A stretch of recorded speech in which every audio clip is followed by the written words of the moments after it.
The stories. The motel room safe with a secret ledger. The motel sat just off a two-lane highway that curved through a stretch of desert where radio stations faded to static. The sign still buzzed faintly, a few letters missing so that it read, asterisk, Elton Mo L asterisk. For years, the rooms had been rented mostly to truckers, traveling salesmen, and people who didn't want their names on a record. But in the spring of 2011, a part-time maintenance worker named Vince Daly age 42, came across something in room 12 that would change how the place was remembered. Vince wasn't an ambitious man. He fixed air conditioners, mowed the patchy grass, and replaced broken keys. On that particular morning, he was there to remove a faulty safe from under the dresser. It had been locked for years. Ever since the manager before last passed away, the new owner told him to cut it open so the space could finally be rented again. Inside was a single object, a small black ledger, its edges curled and faintly sticky, as if something had spilled on it long ago. The front cover had no name, no label, just a thumbprint stain. Vince assumed it was nothing.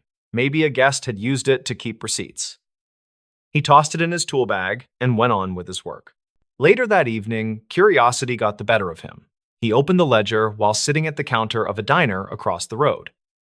The first few pages were normal lists of initials, dates, dollar amounts, but halfway through, the tone shifted. Names were written in full, alongside words like balance cleared and returned.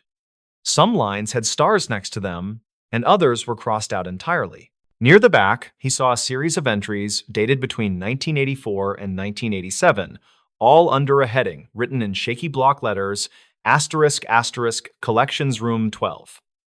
At first, Vince thought it might have been a motel expense log, but a few of the names seemed familiar. One matched a woman whose picture still hung behind the front desk, a former housekeeper who disappeared decades ago. He mentioned it the next day to Marlene Greer, the daytime manager, who shrugged and said old records were full of ghost entries. Still, something in her expression told him she wasn't entirely surprised. Over the next few days, Vince couldn't let it go. He went to the county library and looked through microfilm archives of local newspapers. In late August of 1986, he found a short article about a missing motel employee named Carla Mendez. The story said she'd last been seen leaving work after a night shift, carrying the deposit bag for the week's earnings. Police assumed robbery, but no suspect was ever found. That name Carla was written 3 times in the ledger, each next to the same date. August 22, 1986. One entry read, final balance, then ledger closed. The coincidence was too clean to ignore. Vince took photocopies of the pages and showed them to a retired sheriff's deputy he knew, Alton McCrae, who had worked the area back then. Alton took one look and went quiet. After a moment, he said the handwriting reminded him of Ray Weller, the motel owner in the 80s. Weller had died in 1992 after his car went off a canyon road. No foul play suspected, just bad brakes and too much whiskey. Alton said there were rumors Weller used the motel as a front for short-term loans cash advances to locals who couldn't go through a bank. The ledger might have been his way of keeping track of who owed what. The crossed-out names, he explained, could mean debts paid. Or something worse. Vince started noticing how people reacted when he mentioned the find. Some locals would change the subject. Others told him not to dig. The place had been losing business for years, and nobody wanted reporters sniffing around. But he couldn't shake the thought that someone might still care about what happened to Carla Mendez. He tracked down her sister, Isabel who still lived 2 towns over. When he showed her the ledger, she didn't even touch it. She just said, "We already tried for 25 years. Nobody cared then. They won't now." Before leaving, she pointed at one of the other names, P. Larkin. He was a regular there, she said. Used to drink with the owner. Ask the bartender from that time if he's still alive. Vince found Pete Larkin listed in a 2020 phone directory. He was living in a nursing facility about 30 miles away. When Vince called, the man's memory was fading, but one thing stuck. There was cash, Larkin said. Every weekend, people paid what they owed. Weller called it the 12 Club. Said if you didn't pay up, you checked out for good. It sounded like drunken talk, but when Vince returned to the ledger, he realized that almost all entries labeled cleared were tied to weekends. One page listed the amount 500 next to C. Mendez, and a note, handled in 12. At this point, the facts that remained were simple. Carla disappeared on August 22, 1986. Weller's ledger mentioned her by name that same day. Weller died 6 years later in what might have been an accident, and now, decades later, his motel still stood, barely operating, with a safe no one had opened until Vince cut it loose. He reported everything to the local sheriff's office. They took the ledger as evidence, but nothing came of it for months. Then, in early October of 2012, a construction crew working on a new drainage ditch behind the property uncovered partial human remains. Dental records confirmed they belonged to Carla Mendez. The investigation was reopened. Forensic teams matched residue from the ledger's pages to soil found at the burial site. Both contained the same rare industrial solvent used in the motel's janitorial supplies during the 80s. It wasn't enough to convict anyone, but it closed a circle. The 12 Club wasn't a rumor. It was bookkeeping for threats carried out. By the time the motel finally shut down, Vince had long quit. He moved north, took a job maintaining cabins at a lakeside resort, and stopped talking about what he'd found. Reporters wrote short pieces calling it the Ledger case, and then it faded again into local legend. Years later, when the building was demolished, one last item turned up in the rubble, a second, safe, smaller, newer, but sealed tight. Inside, they found only a key-tagged room 12. Copy. Nothing else, no pages, no ledgers, just that key. Placed deliberately. People who'd worked there guessed Vince had planted it, a quiet nod to what he'd uncovered, but those who knew him said he wouldn't have done that. He hated attention. Maybe it was Weller's doing, a strange joke meant to outlast him. Either way, the motel sign was gone, the ground was leveled, and the highway kept humming like nothing had ever happened. Still, sometimes at night, when the wind passes through the empty lot, locals say you can hear the faint rattle of a loose metal door like an old safe settling back into silence. Whether that's true or not hardly matters. What stayed was the story, and the proof that even the most ordinary places can keep ledgers of their own. The vanished miner of Nome Ridge.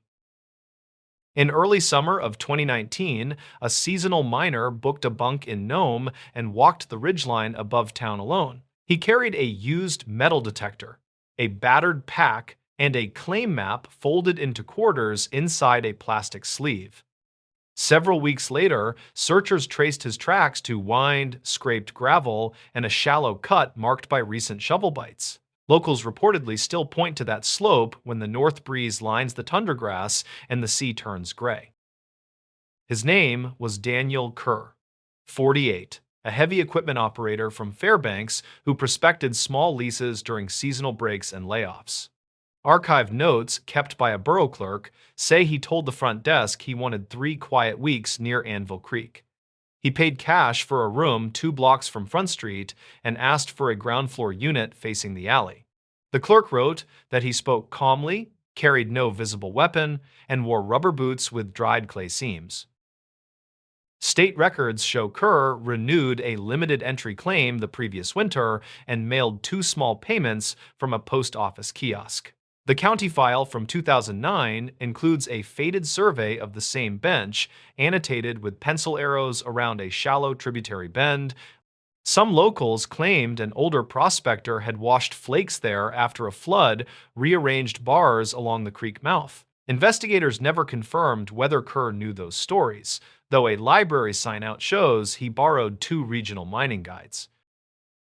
On a Tuesday, dispatch logs recorded a weather advisory for dense coastal cloud and intermittent drizzle, with ceiling low and visibility variable. A taxi receipt in his room lists a drop at the Dome Creek pullout just before noon, with gear loaded in careful stages. A store owner later told troopers he sold Kerr fuel mix, replacement hose, and a handheld radio that could scan aviation traffic. None of those items were recovered at the site where his footprints ended among scattered cobbles and straw-colored sedge. The first person to sound an alarm was Lena White, 36, a clerk who managed checkouts and kept the lodge keyboard. She reportedly noticed his key still hanging late Thursday, then again Friday morning, with bedsheets unwrinkled and towels folded inside the rack. Her archived notes mention 2 missed conversations about a package and a quiet guest who nodded often but avoided long exchanges. She called the non-emergency line and asked whether a welfare check made sense, then waited while staff inspected the empty room. Deputy Mark Oden, 41, flew in from Kotzebue to assist troopers with a grid search once a formal report was filed. He interviewed White, the taxi driver, and a maintenance worker who remembered helping Kerr carry a small pump to the curb.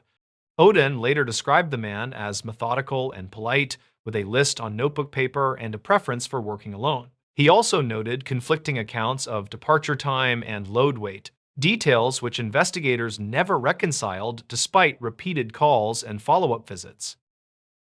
A team walked the ridge north of town and found shovel marks, a cleared path through dwarf willow, and boot prints with broad, shallow tread. The prints crossed a frost scar, skirted a hollow with pooled meltwater, and paused near a rust-stained boulder shaped like a wedge. A torn glove finger lay beside small pebbles sorted into a checkered sample tray, arranged as if awaiting a short return. Beyond that point, the ground turned hard, mixed with stones polished by freeze and thaw, and the pattern thinned into scuffs.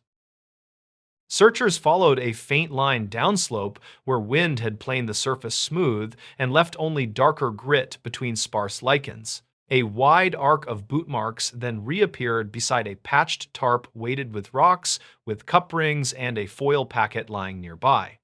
Troopers collected the items and photographed a shallow trench with damp sides that suggested recent work before weather closed again. Investigators never confirmed whether the trench held any payable material, since it had partly slumped and pooled under the light rain. Reports from that week document 3 helicopter passes and 2 dog teams that worked in widening circles along gullies cut by melt streams. One handler mentioned scented trace near an abandoned culvert where snow lingered beneath brush despite warm air and steady coastal light. Another handler disagreed and wrote that the dogs were reacting to old human routes left by hikers and berry pickers in previous seasons. Records conflict over how long the team stayed in the highest zone, since fog reportedly rolled over the ridge each afternoon.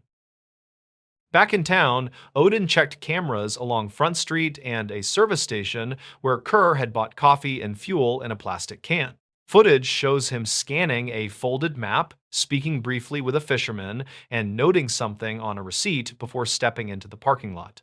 The fisherman later recalled a curious question about river levels and an interest in outflow timing when coastal winds pushed against freshwater.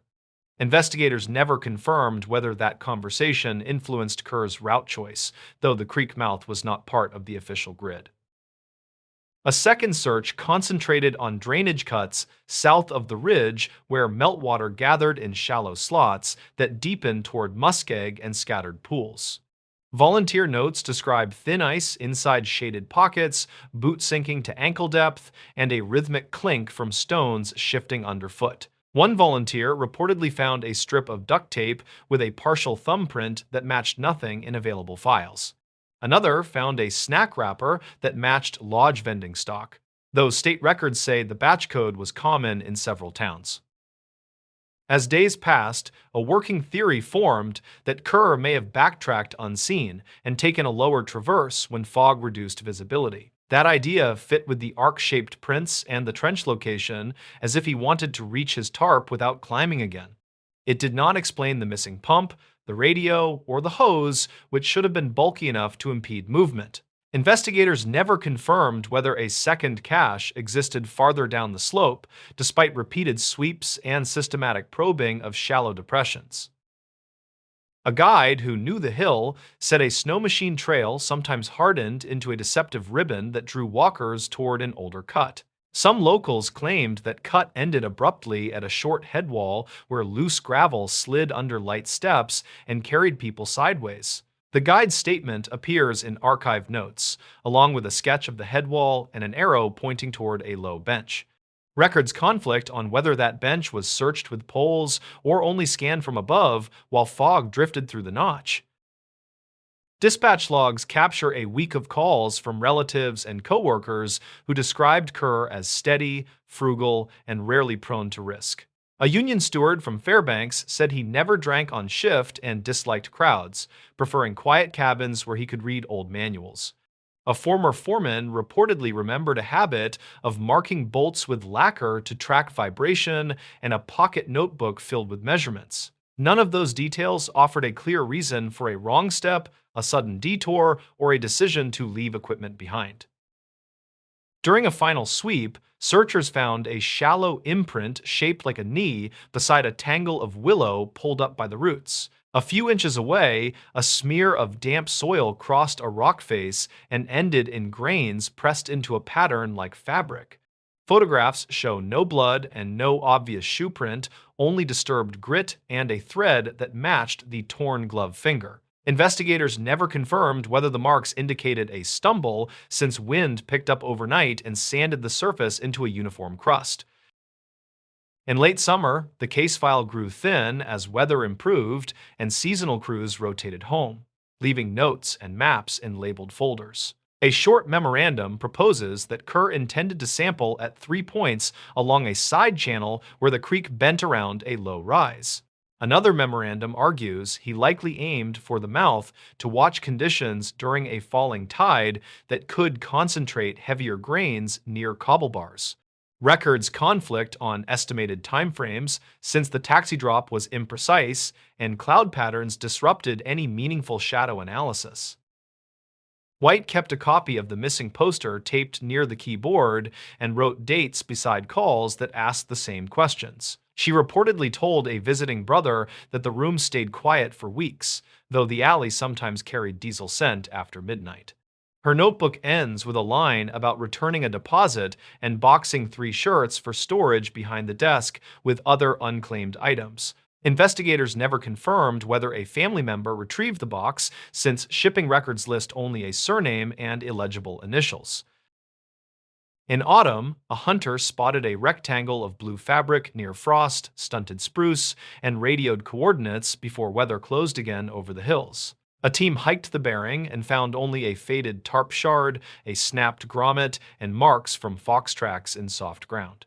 The shard color matched nothing cataloged in evidence, and the grommet style differed from the tarp photographed at the trench site. State records list that lead as inconclusive and recommend renewed searches when spring snow recedes and the ground unlocks along the gullies. Years later, the ridge still draws walkers on long evenings when the light stretches and the sea reflects a dull metallic band. Some locals claimed the miner's cache lies near an old drift where meltwater vanishes into gravel and reappears below a low natural sill. Others point toward the headwall and say the bench gave way in thaw, swallowing a footprint and smoothing everything into wind-polished stone. Investigators never confirmed any of those theories, and the county file from 2009 remains a caution about incomplete ground. The story ends without resolution beyond the paper trail, a set of maps, and careful handwriting that measured days and minor purchases. Dispatch logs, state records, and archive notes describe a quiet man who planned small tasks and walked uphill before fog settled again. The ridge faces the sea and the town lights, and its gravel shifts each season when freeze and thaw pull stones apart. Kerr's name remains on a page that lodges between tabs, and the ridge keeps its distances when the wind crosses gently. The stories. Paramedic who kept the final snapshot from triage. The last photo on Kira Voss's work phone was never supposed to survive the software pilot. It stayed anyway after the server hiccup. Kira was 34, a city paramedic who liked quiet late calls and neat paperwork. She started that Tuesday on basic supply checks and light banter. Her goal sounded simple in her head: finish a 10-hour shift without a single upgrade, then get home before midnight for leftover curry. The call that changed the night came from a roadside motel behind a car wash. Dispatch logged an unresponsive male, unknown age, possible overdose. She and her partner, Mateo Lark, rolled in with lights low and voices steady. Room 12 smelled like cleaner and stale heat from the wall unit. A thin man lay sideways between the bed and a chair, breathing shallow and quick. No wallet in sight. A cracked phone blinking a silent screen. Kira saw a visitor sticker stuck to his hoodie pocket. The date line was smudged, but the background color looked like a clinic pass. They bagged him for a minute to settle his breathing. A half-full paper cup sat by the sink. Ice melted into a flat circle of water. Vital signs were jumpy, but not crashing. He opened his eyes once and said a short word that sounded like Riley. Then he slipped under again. They moved fast to the medical center near the river. The radio reported a separate pileup north, which meant triage would be crowded and loud. The hospital had been piloting an electronic intake tool all month. It asked for a quick face photo to match a barcode before the wristband print. The intake line was 3 deep when they arrived. A nurse pushed the cart forward, the printer chattered, everyone talked clipped and fast on instinct. Kira snapped the photo at the kiosk because the app flashed a warning. Upload pending, network unstable. She kept his hoodie on because he shook. The man landed in a monitored bay by the doors. A resident named Bryn Ketter called for labs and a gentle drip. The resident squinted at the chart. Kira wrote her run sheet near the sink. She noted the visitor sticker and the motel room number, and she logged the time from the wall clock. Security cut a small plastic bag from the man's waist string. The bag held a folded laundromat card, a bent key, $3, and a receipt. A second surge of ambulances flooded triage with crash patients. Yellow tags and green tags pressed into the hallway.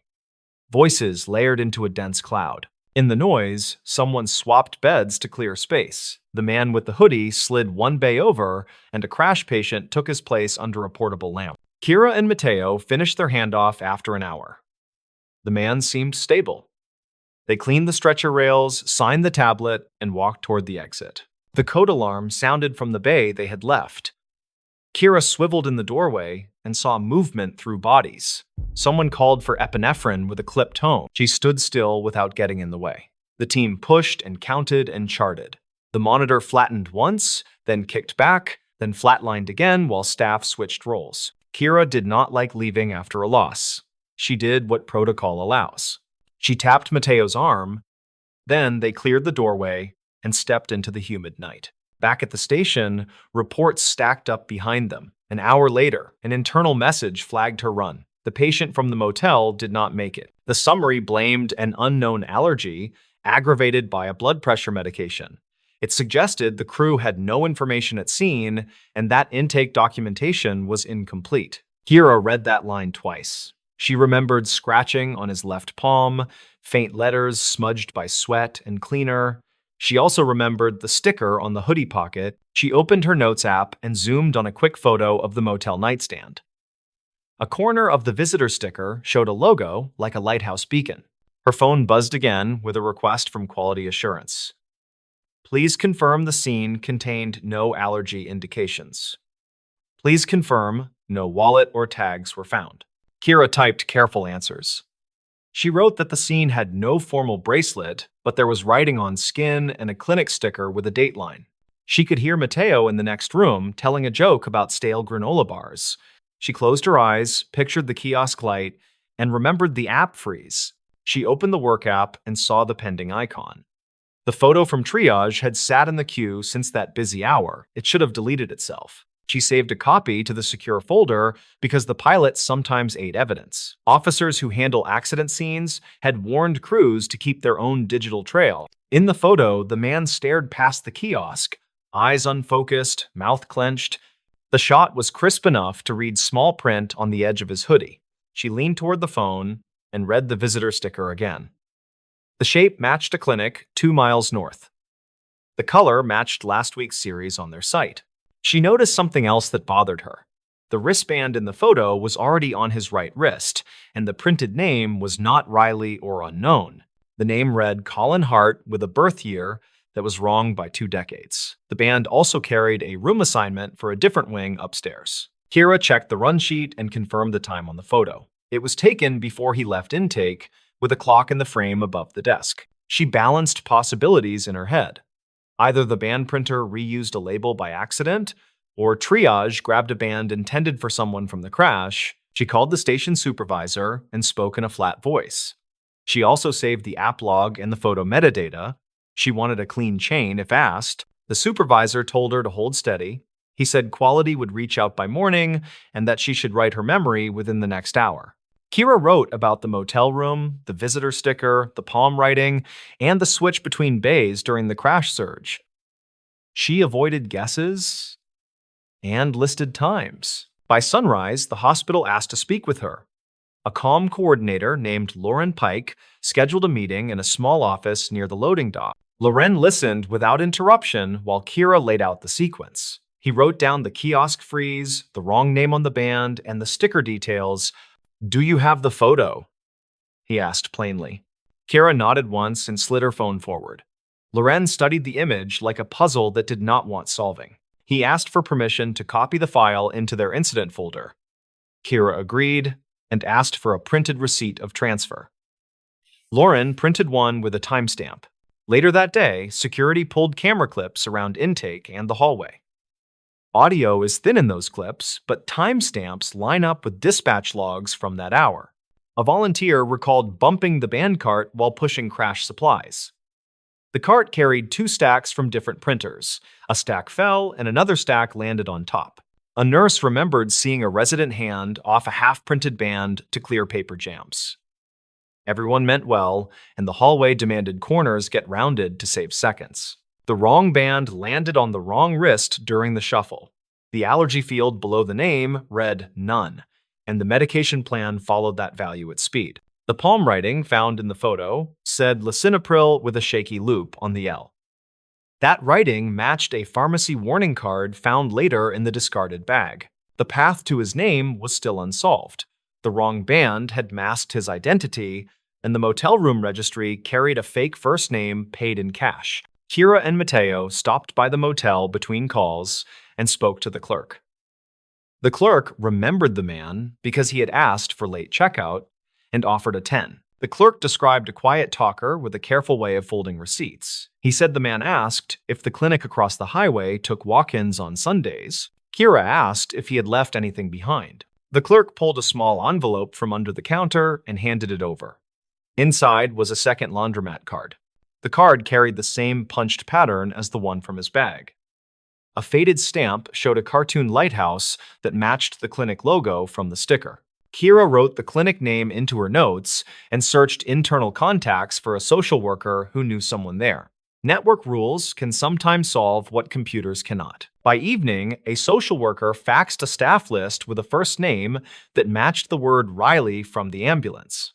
A receptionist there recalled a cousin who visited often. The cousin lived near the rail tracks and had shared rides with a man named Rail Hinton. That name pulled a match from the clinic immunization folder with a phone number. The number reached a sister on the third ring. She had been calling hospitals all day without luck.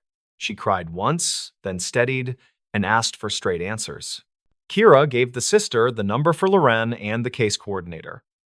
She explained that the hospital would confirm identity through records, and that she would share what she could. The sister described Rael as a careful man who wrote allergy reminders on his hand while saving for new glasses. She said he kept every receipt because he lost a wallet once. She also said he used visitor stickers as bookmarks. He picked them from clinic bowls like candy, because ink on paper made him feel less small. The hospital identified him formally by evening, using clinic records and a dental chart from an old file. The visitor sticker linked the timeline to a specific morning.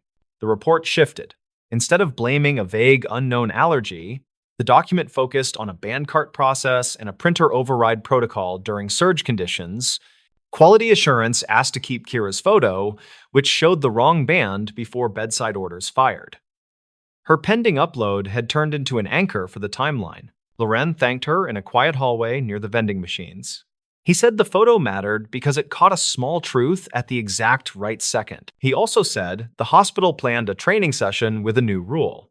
Wristbands would be applied only after a complete scan and a spoken name confirmation. Kira asked about the visitor sticker and the laundromat card. Lauren said the family had seen those items and that they were grateful for the detail and care. There was a final meeting about the phrase kept photo because the tool policy warned against storing faces. Lauren documented the server failure and the pending icon. He wrote that the photo had been preserved to support timely reporting during a pilot outage. He signed the form with a date and left a copy in her file. Mateo teased her gently about her habit of triple-saving things. He said she was a walking archive with a neat ponytail and an allergic reaction to loose ends. She laughed, then stood quiet for a breath. She thought about the palm writing and how small a warning can look when a hallway feels crowded. Weeks later, a new kiosk arrived with better network checks. The printer trays carried bold labels, and volunteers learned to stop and verify whenever carts bumped. Kira kept a printed run sheet from that night in her desk. The sheet had her small notes about the lighthouse sticker and the ice in the cup. An instructor asked her to teach one class for new hires.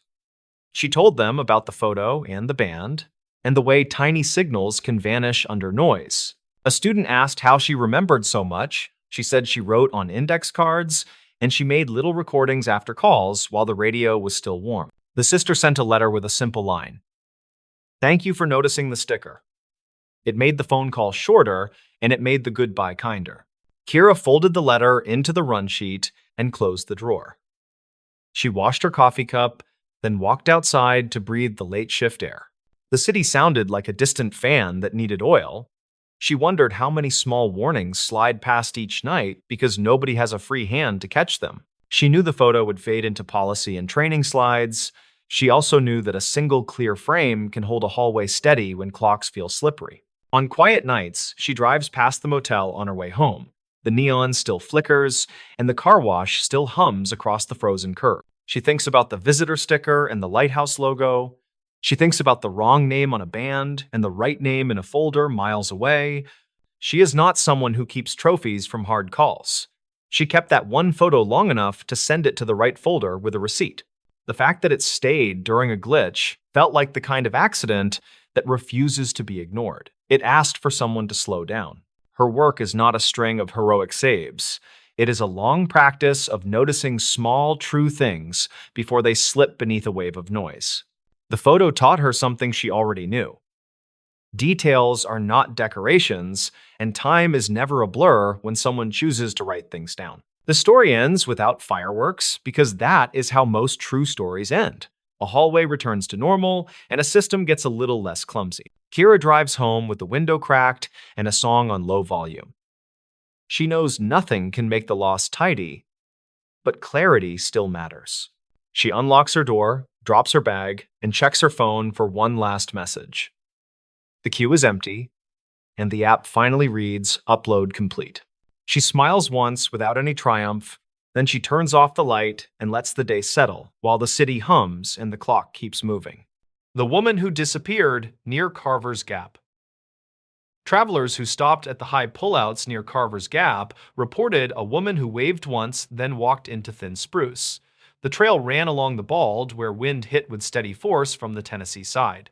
Lights stayed flat and cold despite late afternoon, and the ridgeline carried radio traffic from both counties.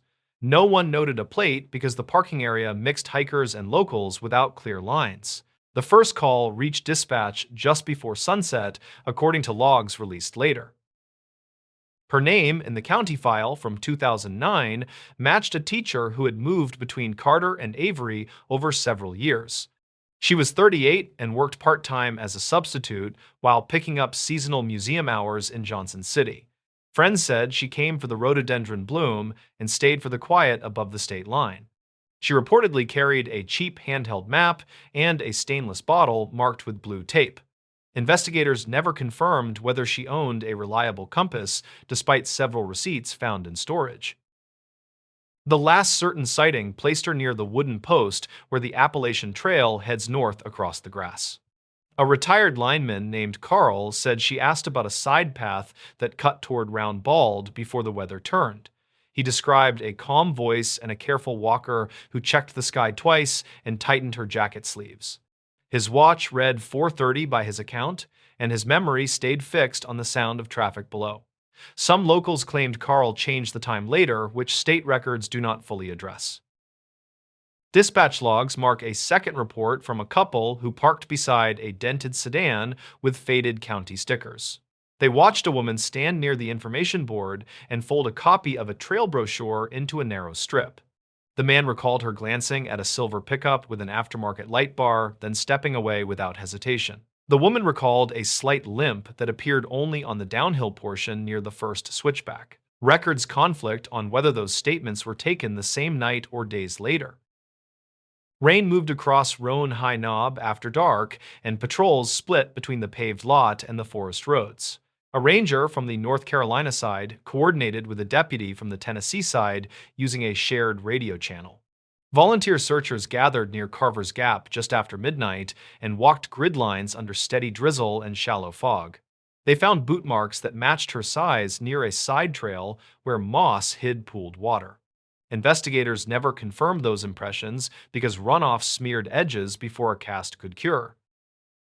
Archived notes mention a lightweight day pack found under low branches around a quarter-mile from the main path. Inside were snack wrappers and a folded paper with a grocery list and a museum shift date.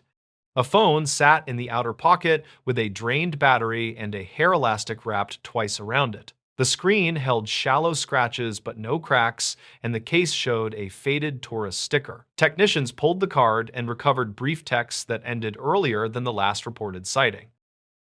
Avery County reports list 2 unconfirmed leads involving a silver pickup seen idling near the pullout before rain. One hiker said the truck crept past the lot twice, which he found strange given poor visibility and slick pavement. Another hiker said the driver leaned forward and checked the mirror often while the engine surged at irregular intervals. Investigators never confirmed whether the pickup belonged to a local contractor who worked on fences near the highway. Records conflict on the license digits and the description of a sticker behind the rear glass. State records show a previous call involving the same teacher on Roan Mountain during early spring of 2019. She reportedly got turned around in sudden fog near Grassy Ridge and waited beside a cairn until voices approached. The party who found her said she stayed calm and kept talking about frost hollows and bird calls to stay oriented. An incident note described firm boots and a careful pace with brakes at regular intervals despite dropping temperature. Investigators never confirmed whether that episode affected her later planning or gear choices before June.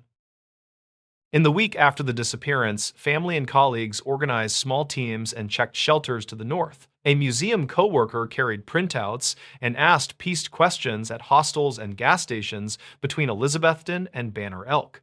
Several people remembered her spending coins on coffee and a pastry at a market near Roan Mountain State Park. Others insisted they saw someone else with similar hair and a similar jacket, which complicated the running timeline. The county file from 2009 contains those notes without a firm ruling on identity. A storm knocked power lines across the ridge and slowed organized searching while crews worked along the highway shoulders. Helicopter support reportedly stood by until wind readings dropped into a safer band above the open balds. Heat signatures came and went as fog shifted across gullies and pooled in low draws between thick spruce. Teams marked possible tracks that crossed and recrossed animal prints near a wet seep where runoff gathered. Investigators never confirmed a single continuous line that matched her boots from the parking area.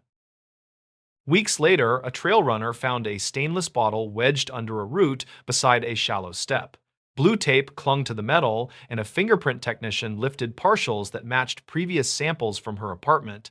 The cap showed light grit and a torn gasket, which might explain a sweet smell noted by 2 searchers. Some locals claim the bottle had not been there during early sweeps, which raised questions about movement after rain. Records conflict on when the site was first photographed and tagged for follow-up. The apartment in Johnson City held careful stacks of notebooks and a shoebox filled with admission stickers. One notebook mentioned a plan to walk the Balds alone to map views for a lesson about settlement routes. Another page listed bus times and an alternate ride from a coworker whose statement later changed on 2 points. The coworker first said she offered a ride to the Gap, then said she offered a pickup from the Gap. Investigators never confirmed either offer, which left timing gaps across the late afternoon window.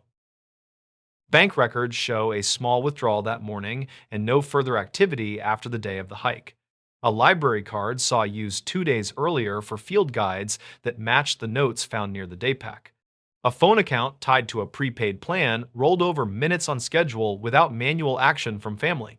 Technicians found no logins after the last tower handshake near the state line on the ridge. Dispatch logs carry that timestamp and mark it as the final verified ping. A rumor formed around an old farm road that drops toward a creek where anglers leave crushed cans. A property owner told deputies about a woman who waved once near a locked gate before stepping into Laurel. He could not fix the date and changed the season at least twice during follow-up interviews. His dog growled at the brush that evening, and he found cords of stacked wood disturbed along the fence.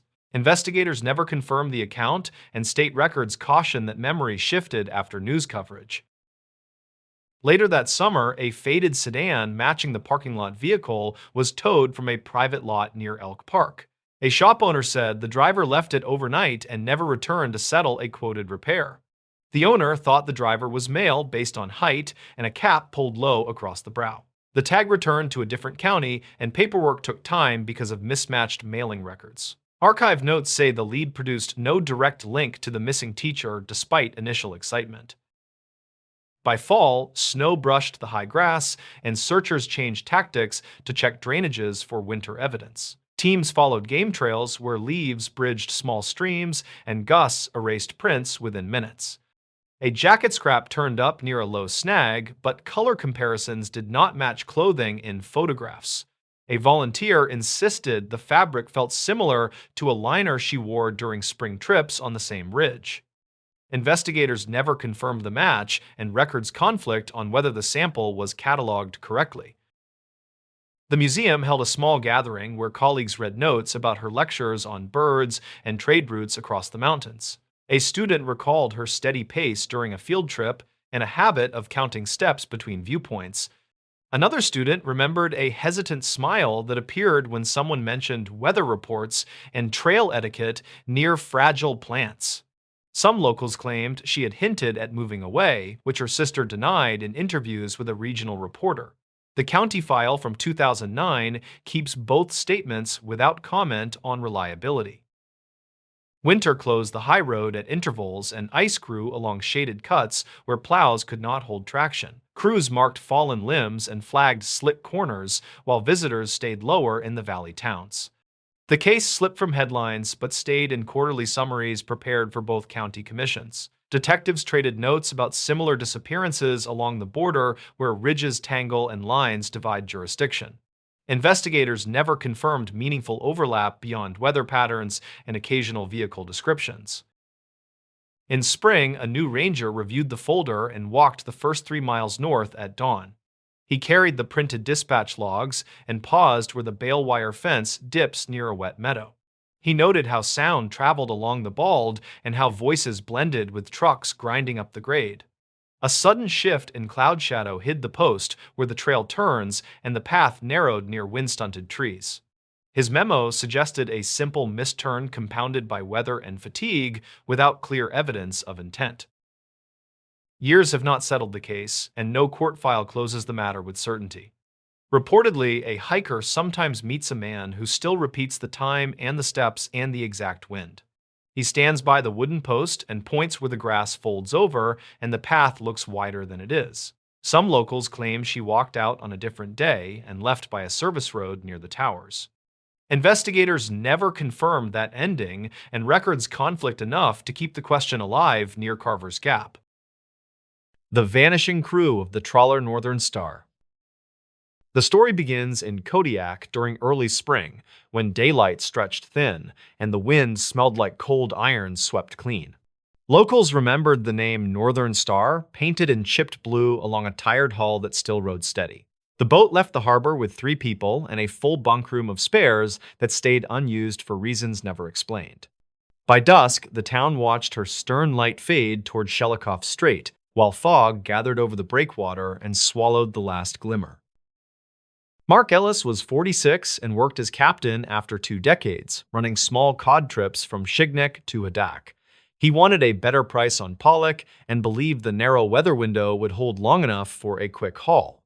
Rosa Jimenez was 33 and listed as engineer who had shifted from cannery maintenance to sea wages through a winter of short contracts.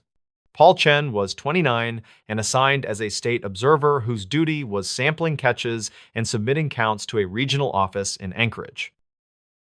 Their reason for leaving Kodiak that morning sounded simple in dispatch logs that recorded an intended 5-day loop along Shelikoff. The crew planned to fish a proven corridor west of Raspberry Island, where past sets produced reliably before the season cooled.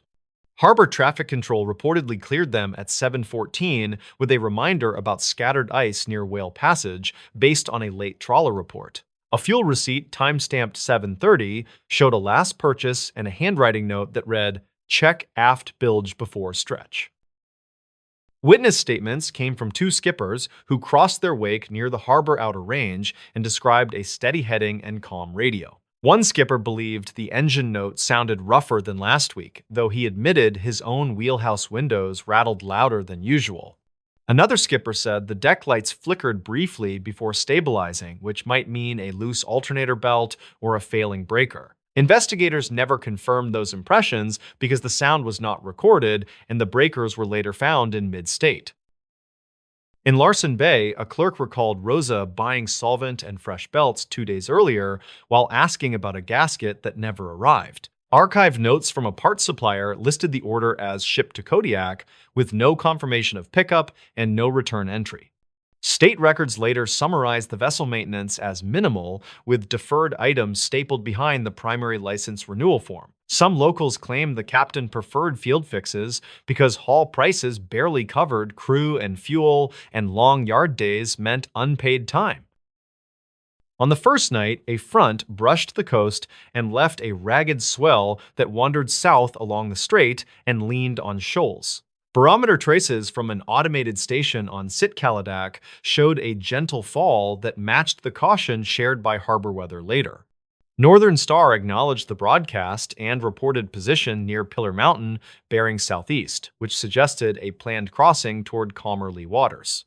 The last clear shore-based signal placed the boat midway between Whale Island and Afognak before the line thinned and scattered.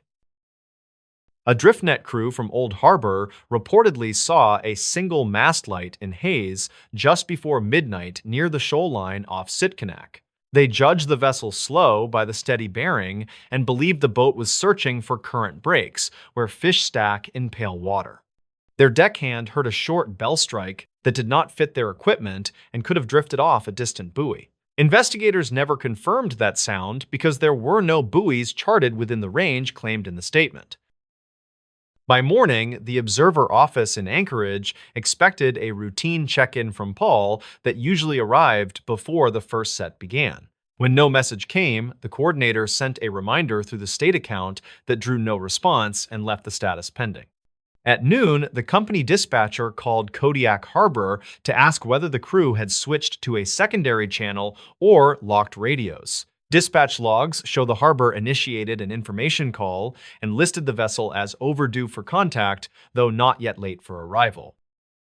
The first search push launched that evening with a cutter out of Kodiak and a helo assigned to a box north of Sitkaladak. Weather was passable with long swell and scattered fog that piled into valleys and released again as the wind shifted briefly. Aircrew reported a faint oil sheen near a slack eddy and marked coordinates for surface vessels to check when the tide turned. No debris was found, and currents in that corner can erase thin sheens quickly when wind and tidal streams begin running together. A week later, a crabber turned up a torn section of netting and delivered it to the station, where technicians photographed every rope splice carefully. The material matched common trawlnet stock sold across the region and revealed no marks that uniquely identified the Northern Star purchase. County File from 2009 contained a similar case where net fragments misled a search until a dragged anchor was recovered near Spruce. Records conflict on whether that lesson was weighed during early decisions in the present case because notes omitted internal discussions. Rosa kept a small notebook and a waterproof pencil, according to friends, who said she recorded fuel draws and breaker resets meticulously. The book did not surface during searches, and the cabin photos released later showed drawers open with blankets stacked neatly across bunks. Some locals claimed neat bunks mean a crew expected a quick return to deck and left in order when noise rose suddenly. Investigators never confirmed that interpretation since the images were taken after several boardings, which can shift blankets and papers without intent. A grocery receipt from town listed coffee tins and packaged bread, and a second receipt listed non-perishable stew for 5 days at sea. The tally fit the planned window and matched the observer mandate, which limits extended voyages without updated station notices on catch counts. A third receipt was time-stamped late night with a handwritten circle around marine batteries that were marked discount for display stock. State records list no rule against using display stock if tested at purchase, and the vendor wrote passed on the form.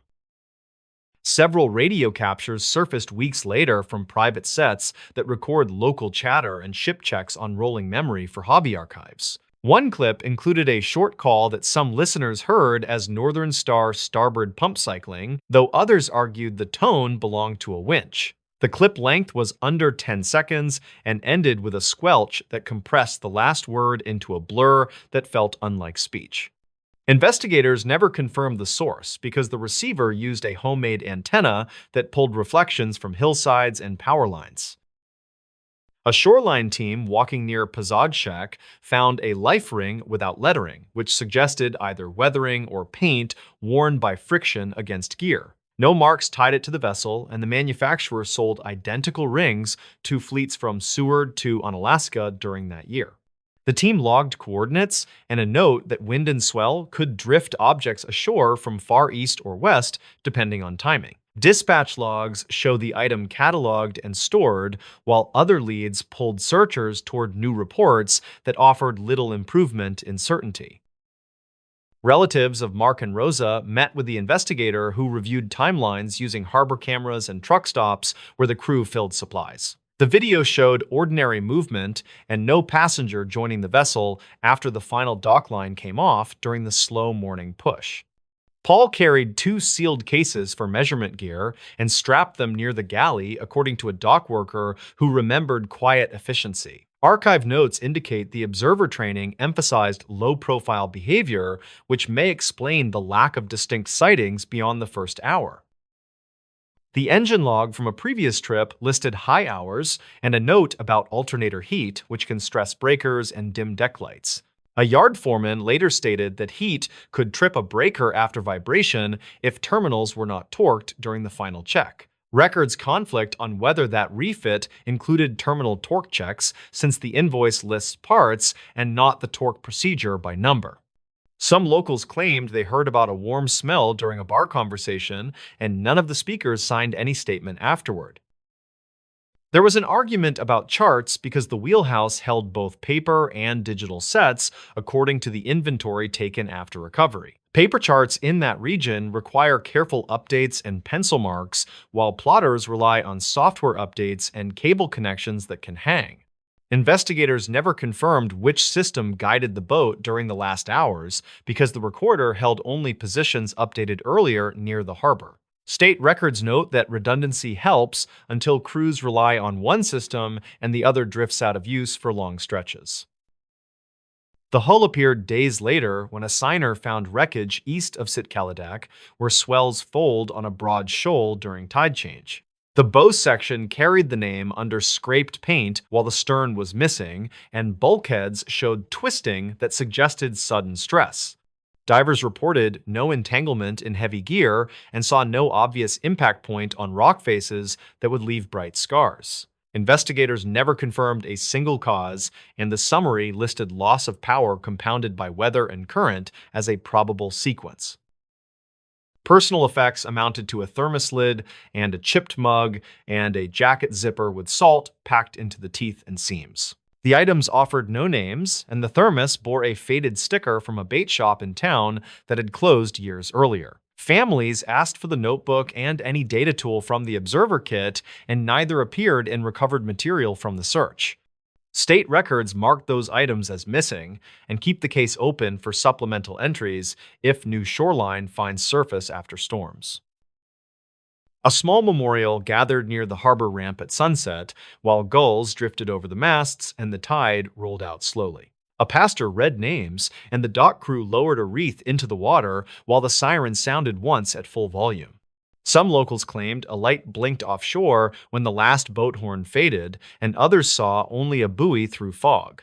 Investigators never confirmed any offshore light and listed the observed blink as a probable buoy reflection across layered haze. Months later, a fisherman turned in a laminated card with emergency numbers that he said he found in kelp near Sitkalodak. The card matched a common set used across fleets and held no writing on the back, where some captains add quick notes. County File from 2009 mentioned similar cards washing ashore after unrelated losses because lamination helps them travel long distances. Dispatch logs record the card as non-specific while acknowledging its timing within the season and its recovery location near recurring drift lines. The official closeout summarized timelines and conditions and kept the door open for later data in case anything else drifted ashore. The report called the loss a convergence of small failures shaped by marginal weather and ordinary risk that hardened quickly into consequence. Relatives requested another pass over the shoal when fall storms cleared, and the search teams deferred pending conditions that never reached stable levels. Some locals claimed the boat remains out there buried in shifting sand, while others argued it broke apart across two reefs. What remains certain is this simple sequence documented in state records and dispatch logs and archive notes preserved in town. 3 people left Kodiak in a working boat with a plan and a route and ordinary equipment and ordinary hopes. A record of small concerns laced through their days, and none looked fatal on its own given steady watch and time. Investigators never confirmed the final minutes, and the strait kept its water quiet while the workboats carried on with morning chores. The stories. Why locals avoided that church basement after the flood. The church sat on a low rise beyond the river curve, and everyone still called it a safe hill.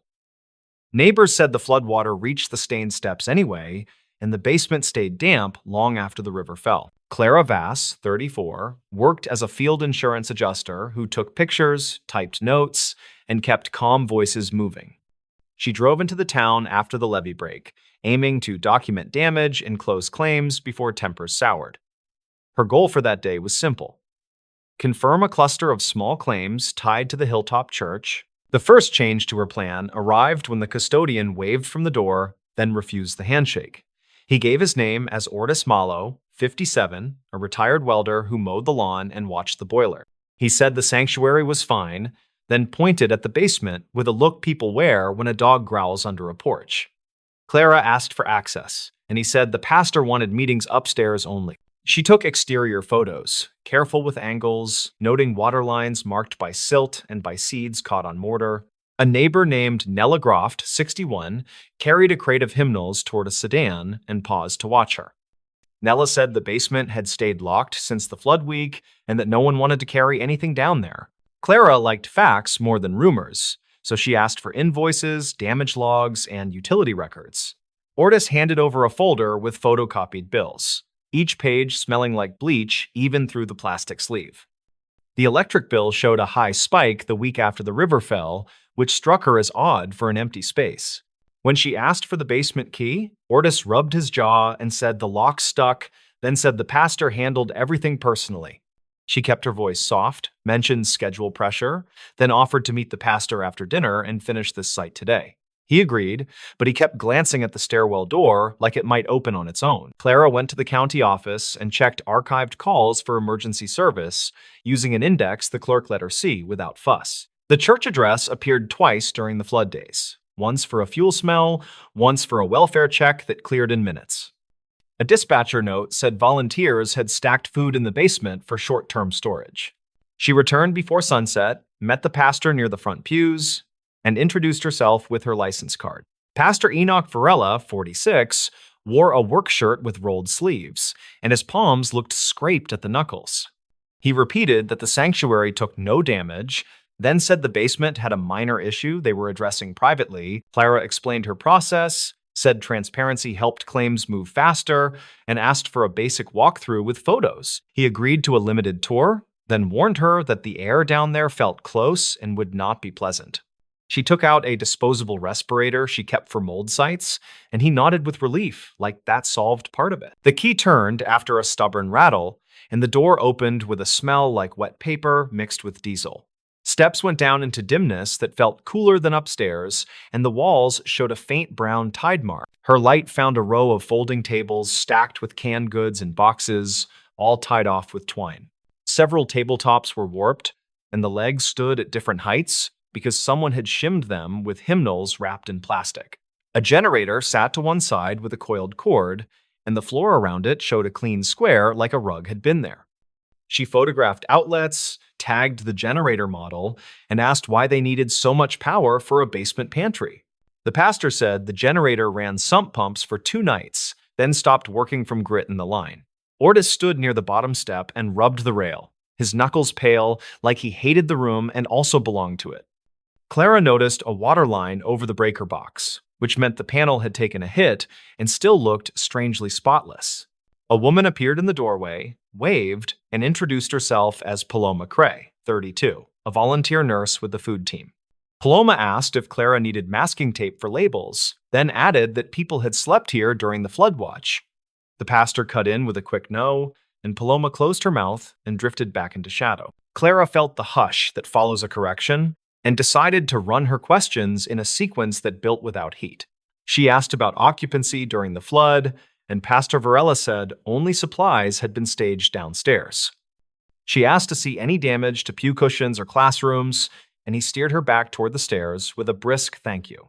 In the parking lot, a teenager skated past and kicked the curb, then said people said the basement hummed after midnight. He pointed at the brickwork view vents near the ground and said sound came out like a freezer that could talk. He grinned, then looked sorry for talking, and pushed off toward the next slot without another word. Clara sat in her car and recorded a memo into her phone, keeping the tone neutral and the timestamp obvious. She reviewed photos, zoomed on the clean square by the generator, and marked a note about missing equipment. That square looked like freezer footprint, and on a raised plan like this basement, a freezer could stay mostly dry. Her next stop was a building supply yard, where she asked the clerk for recent sales of heavy appliances paid in cash. The clerk shrugged, then said a man from the church bought a chest freezer late in the flood week and paid without a receipt. That detail qualified as a witness statement, and she typed it as such, careful not to lean on it more than it deserved. Evening pushed in, and she returned for one more look while people set up for a community meal upstairs. She asked Paloma for 5 minutes in the basement to recheck the panel labels, promising to stay out of the way. Paloma agreed, then quietly handed over a small key that looked too new for an old door, her eyes level and steady. Downstairs, the lights flickered, as if a loose connection lived somewhere behind the fresh panel cover. Near the far wall, she found 2 pallets draped with tarps that had been taped several times, and the tape pulled white in places. A faint, sweet odor rode the damp smell, like fruit left in a trunk after a warm day at the lake. She lifted a corner and found case water stacked over a long trough cut into the slab, its edges chipped and sharp. A length of garden hose ran from the trough to a sill drain where floodwater had once receded, and the hose still glistened. She followed the hose with her light, stepped around the tarps, and saw the end shoved behind a dented freezer. The cord was gone, but a film of oil on the floor traced a path toward the clean square near the generator. She crouched, counted to 5 to settle her breath, then stood and walked back toward the stairs to reset her approach. On the way up, she passed Ortis as he came down, his arms full of clean towels for reasons that felt unclear. Clara asked if they had documented any salvage from the basement that could justify the electric spike. He nodded too quickly, said there had been a spill from a donated machine, and that they had cleaned it thoroughly after.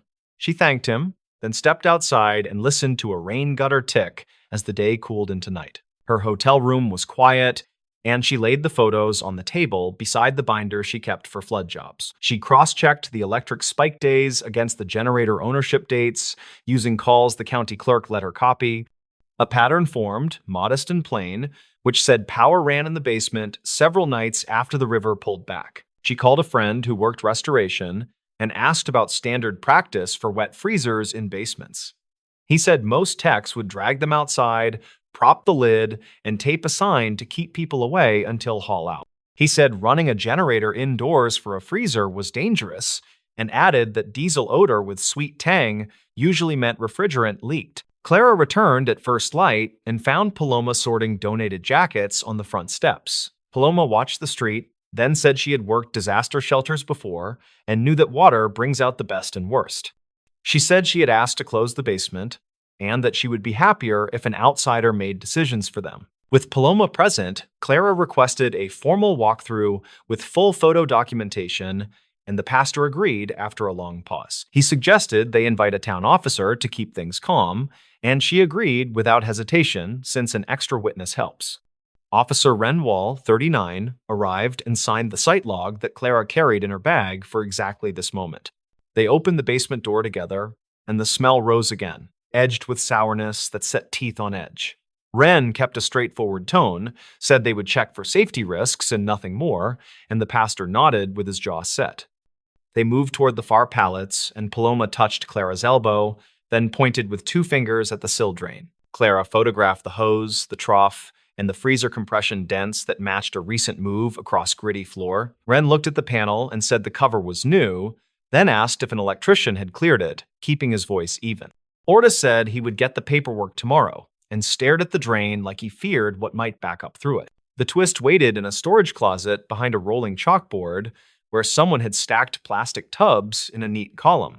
Wren asked permission, lifted the lid on the top tub, and found medical waste bags tied with careful knots. The labels showed a clinic in a nearby county, and date codes matched the flood week plus 3 days after. Paloma exhaled, then said the town clinic had shut power during the worst night and that someone offered temporary cold storage here. The pastor stared at the bags and rubbed his temple, then said yes, they had tried to help and keep things under control. Ortis said the freezer had failed, they had panicked, and they had moved what they could to ice chests upstairs. Clara kept her voice in the middle as she asked whether any records accompanied the delivery of those bags. The pastor produced a photocopy from his wallet that showed a shaky agreement to secure and return the materials promptly. Wren read it twice, nodded, and said they needed to report this and arrange a proper collection, and the pastor said he understood. The pieces now fit the noise locals heard at night, the generator, and the spike in the bill after the rain. Refrigeration had kept those bags stable for a short window, then failed when the sump pumps stole too much current. The sweet tang in the air had been refrigerant, and the last trace of spoiled ice from makeshift coolers. They documented the closet, sealed the tubs again, and carried them upstairs where the air felt simple and bright. Wren radioed the county, asked for a hazmat team and the clinic contact, and kept his words plain so no one panicked.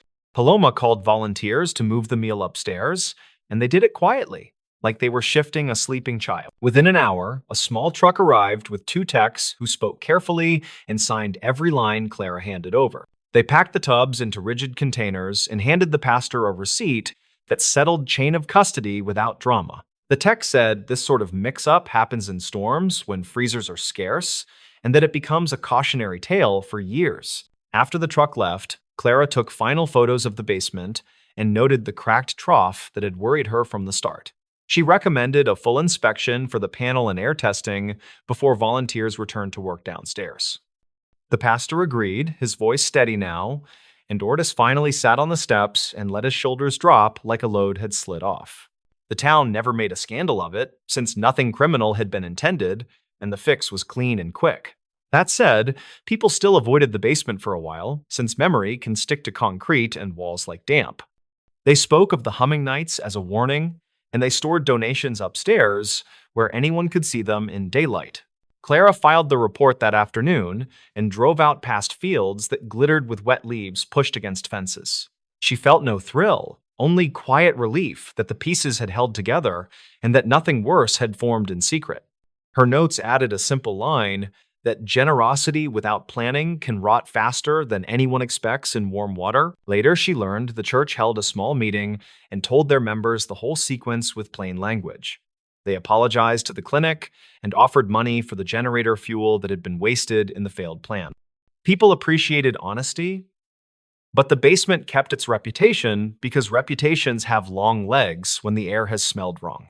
By autumn, the concrete was scrubbed, fans had run for weeks, and the panel wore a new sticker from an electrician. Still, a few congregants preferred folding tables upstairs, and no one minded because sunlight makes simple promises. When it rained again, the pastor stacked extra caution tape by the stairwell and kept the door locked without debate. Neighbors now say they avoided that basement not because of ghosts or whispers, but because they knew the facts. They remembered that freezers hum for reasons, and that a locked room with a sweet tang is a message rather than a mystery. The town chose to listen, and the story settled where most real stories live, halfway between relief and regret. Clara closed the file and moved on to other roofs and other high-water marks, keeping her methods the same. She asked ordinary questions in steady sequence and waded through pauses that often carried more truth than quick words. The church needed time, the town needed air, and the basement needed light, and they all eventually got what they required. Years later, the flood was referenced as a hard season, not a nightmare, and the hill stayed a safe hill again. People mentioned the humming when they taught young volunteers how to store donations and why clear logs matter most. The pastor still kept the key, but he also kept the receipt that proved the chain unbroken, which made him sleep better. Clara would sometimes pass through on other assignments and find Paloma sorting jackets on the steps with calm hands. They would wave as if nothing remarkable had happened, which felt correct because the point was that nothing worse had arrived. The basement door stayed closed unless the work demanded it, and that quiet was the final lesson worth holding. The stories. Why the paramedic returned to that turnout. In early March of 2017, a state trooper found a decommissioned ambulance parked just off a mountain turnout east of Ridge County. The vehicle was empty, its back doors wide open, with one boot and a stethoscope left on the asphalt. It was later confirmed the items belonged to a paramedic named Mark Renner, who had driven that same route almost exactly 1 year earlier. What drew him back to the same turnout became the center of one of the strangest internal reviews in the county's emergency services history. Mark was 39, a quiet man who'd spent nearly 2 decades in the field. He'd seen wrecks, fires, and overdoses, the kind of scenes that hollowed out most people within a few years, but he stayed steady. Colleagues said he was professional, unshakable. The only story that ever seemed to trouble him was an accident from late February of 2016. A head-on collision on Route 92 involving a young couple and their infant daughter. The child had survived for 23 minutes in his care before the helicopter arrived, but the parents hadn't made it. Mark never forgot her crying. That sound stayed with him long after the shift ended. According to dispatch logs, Mark stopped requesting overnight shifts after that incident. He rotated into training duties for a few months, then back to field work once he was cleared by department counseling. Nothing seemed off until that following March, when he quietly signed up for the same overnight route, the same mountain stretch, and never came home. Investigators later reconstructed his movements from station cameras and gas receipts.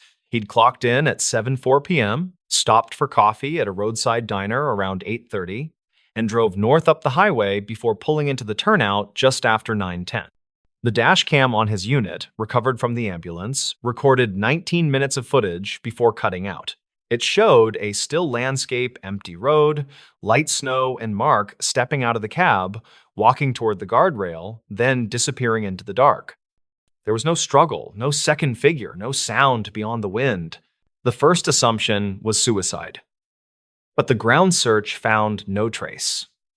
No footprints beyond a few feet from the guardrail, no sign of a fall down the ravine. The terrain was steep but not lethal, and cadaver dogs found nothing. When heavy rains swept through 2 days later, investigators halted the search. The county logged it as a presumed drowning, though the river below was shallow and slow-moving that time of year. Nearly 6 months passed before anything new surfaced. In August, a hiker found a sealed envelope wedged beneath a loose plank at a forest overlook, about 3 miles from the turnout. Inside was a folded piece of paper in a waterproof bag, written in uneven block letters. "I came back because I heard her." The note was signed M.R. and dated the same night Mark vanished. At first, analysts dismissed it as a hoax, maybe something left by someone who'd followed the case in the news. But when the lab examined the paper, they confirmed partial fingerprints matching Mark's employment file. The note's ink also matched a brand of pen issued in ambulance restock kits that year. For a while, speculation spread quietly through the department.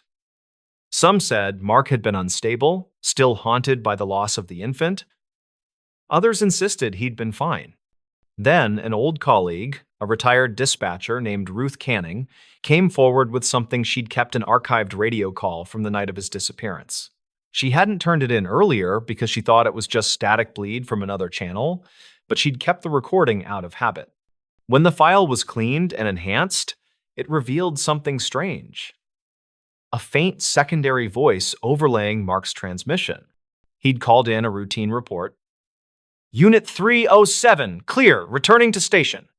But beneath his words was another voice, faint and distorted, repeating a single phrase, "Still here." Audio experts couldn't fully isolate the sound. It could have been cross-channel interference, a bleed from another frequency, or an artifact from faulty wiring. Still, that clip reignited interest in the case. When investigators compared the timestamps, they realized the radio call had been made exactly 1 minute before the dashcam cut out. Following the renewed attention, a new team reviewed Mark's digital trail. On his department-issued tablet, recovered from the front seat, the last accessed file wasn't a dispatch log. It was a photo stored in a personal folder labeled Training Refs. The image, according to metadata, had been taken 1 year earlier on the night of the crash. It showed the infant's car seat illuminated by the ambulance's interior light with a small knitted blanket tucked inside. Nothing seemed unusual until they enhanced the reflection on the rear window. A faint outline of Mark turned toward the seat, mouth open as if speaking.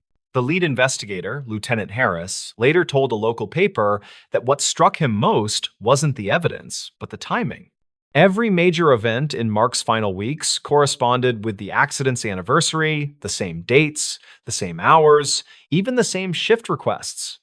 It was as if he'd been tracing the exact pattern of that night. The county eventually filed its final report as undetermined circumstances. The official narrative suggested exhaustion, stress, and possible exposure contributing to disorientation and accidental injury. Yet, off the record, several responders admitted unease. One firefighter recalled hearing a distant sound of crying during the initial search, echoing faintly through the ravine, though no infant was ever found. In 2018, the turnout was repaved and renamed, and most people moved on.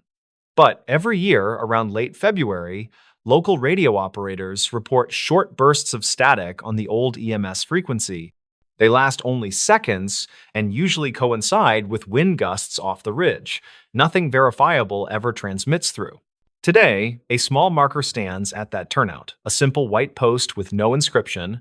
Truckers still pull over there to check their brakes before the steep descent. Some say if you stop long enough, the silence feels heavier than it should, as if the air itself remembers something unresolved. No one ever proved what happened to Mark Renner. Theories range from a fall to voluntary disappearance, even to mistaken identity. What remains certain is that he returned there by choice. The note, the radio call, the anniversary, all pointed toward a man circling back to a moment he couldn't let go of. At this point, the facts that remained were simple. A paramedic haunted by one unfinished call, a turnout carved into the mountainside, and an unanswered question that time refused to bury. The rest is silence, the kind that fills the air between sirens, waiting for someone to break it again.